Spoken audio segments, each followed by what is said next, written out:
Welcome back to part 2 of Let's Play Gemfire by SomeNoobWithCE. When we last left off, we saw that Erin had actually Ander had did what we wanted him to, but unfortunately currently it looks like we're going to get sacked from 11 and 12. 11's gearing up for war, and so is 12. We're currently sitting on 156 troops. We really need to remedy that. But it's good that he actually pushed over into here. So what we're going to do is, he doesn't have a vassal there, and he only has 54 troops. What that means is, you can see he's currently ruling that province.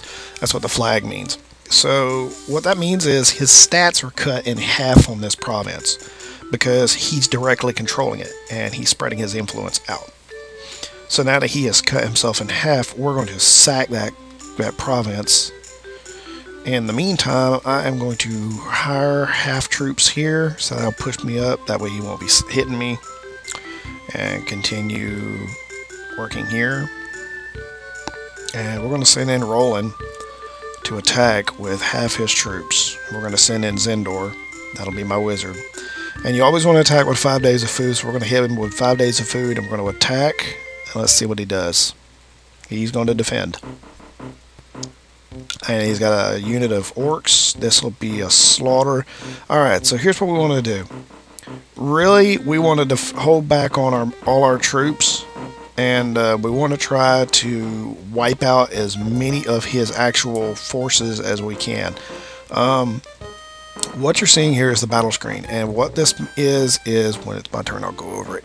You saw me attack with half my troops. What happens then is the computer or the game actually splits your force into 4 different sets of units. You have cavalry, you have heavy infantry, you have archers, and you have light infantry. And your 5th unit, which you choose out of a list, will be right here. You can get orcs, which you can see he has orcs. And you can get them as a 5th unit, but they are paid mercenaries. So what we're going to do here is we're actually going to sack his orcs, because I don't want his orcs coming back. Zendor has a range of 2, and he can actually attack like everybody. So we're going to actually wait it out and let my troops here set.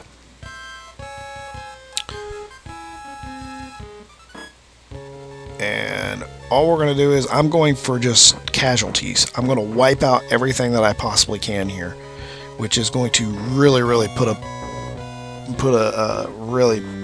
dent in his army.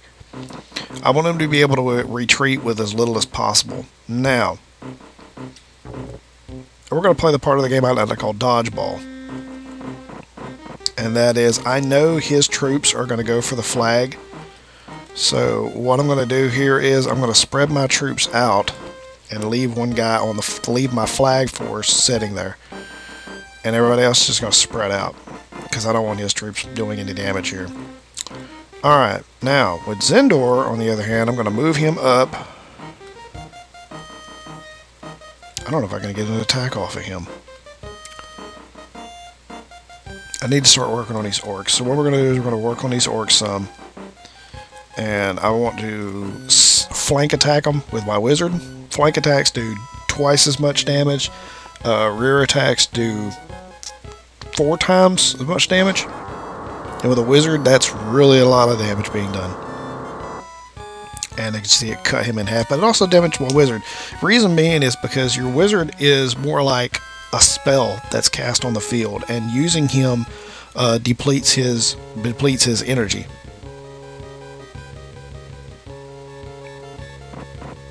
He's going to retreat. Yep, he's going to retreat. Good. That's actually good. Because I really want to just take out as much as possible here. Alright, we're going to use my archers to move up to and attack his cavalry in a rear assault, since he so quickly gave me his rear for an attack here.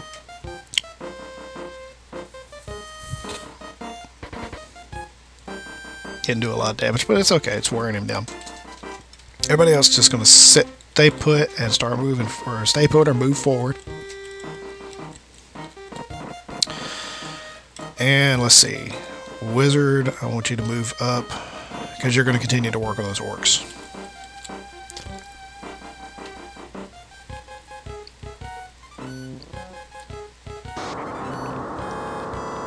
This should hurt. This doesn't kill them outright. Yep, they're dead.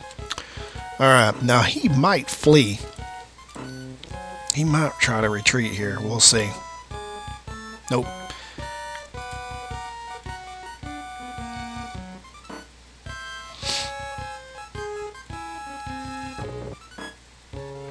Computer also has the bad habit of trying to break these little fences here every single time it gets close to one. Even if it's, you know, even if it gives you a rear attack, it will try to break those fences.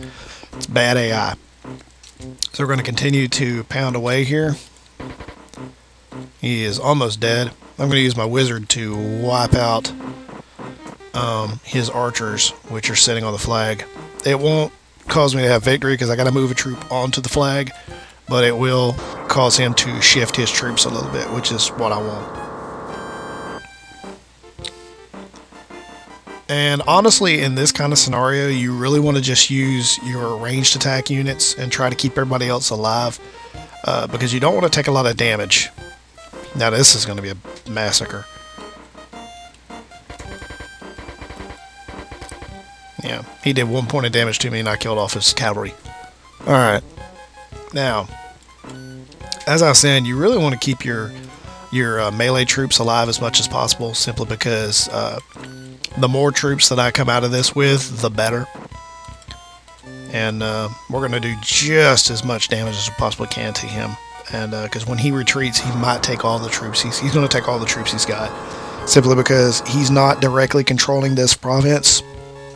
He is actually putting his authority over it. So he will be able to get away. And I couldn't break that. He'll flee this turn. Yep, he retreated.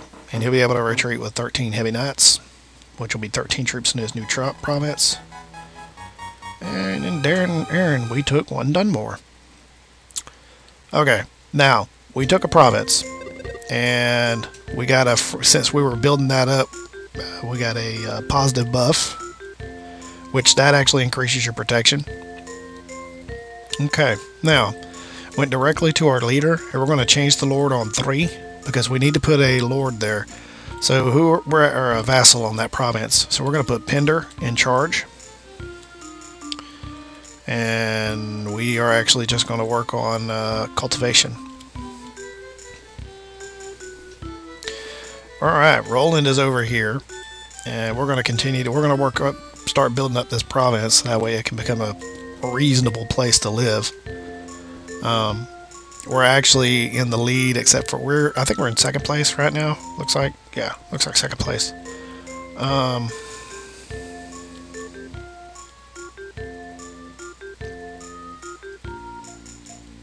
I keep checking to see if the prices on food have lowered, and it has not, because I really need to get some food on that province.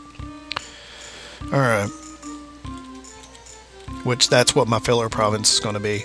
What I do is I'll make filler provinces, like as you can see, 4 cannot be attacked by anybody.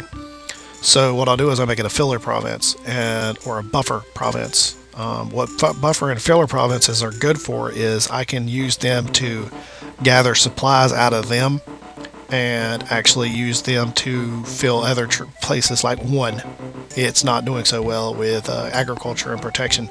So I can use it to raise food and money, and then send it to 1 and use it to bolster that province.